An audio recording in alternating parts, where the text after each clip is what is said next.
friends, welcome this part 9 of the video on Charter Party BL. We shall have a look at Article 22 Charter Party BL.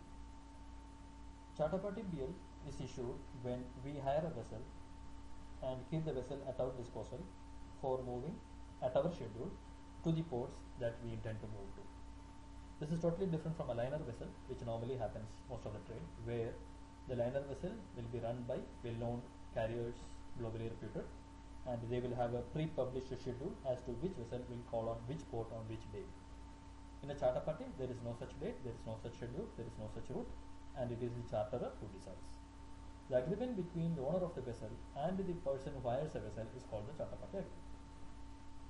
If the credit calls for or permits submission of a charter party BL, then it should be examined subject to Article 22 of the UCP. A BL containing an indication that it is subject to charter party can be however named.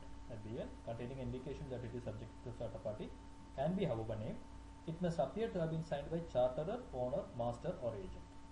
Charterer, owner, master or agent. Charterer and owner are the new parties here. In the earlier articles, we have seen that for a BL or a multimodal, we have seen carrier signing. We have not seen charterer or owner signing. Any signature must be identified as that of the owner, master or charterer. If signed by an agent, the agent should indicate whether he is signing on behalf of the charterer or on behalf of the owner or on behalf of the master. And it should also indicate the name of the owner or charterer whom the agent is representing. Earlier we have seen it should indicate name of the carrier in other transport documents. A charter party BL which has an indication that it is subject to charter party should indicate that goods have been loaded, goods have been shipped on board a named vessel, and this vessel, it should have been loaded at a stated port stated in the letter of credit. It should indicate that goods have been loaded on a named vessel at the port stated in the credit. It can be stated by means of a pre-printed wording or a notation that goods have been loaded on board. The date of issuance of the transport document will be considered as or deemed as the date of shipment unless there is a dated onboard notation. Then such a date will be considered as date of issuance. It should indicate, as stated in the credit, the port of loading and port of discharge. The bill of lading, which has an indication it is subject to charter party, should indicate a port of loading and port of discharge as indicated in the credit. There is a leeway available. It may indicate a range of ports for discharge. A range of ports can be any Asian port, any Arabian port.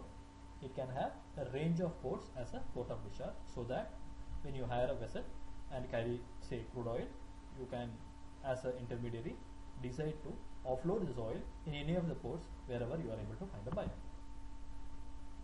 It should be the sole original charter party BL, and if it is mentioned that it is issued in sets, it should be the full set, and banks will not examine charter party contracts.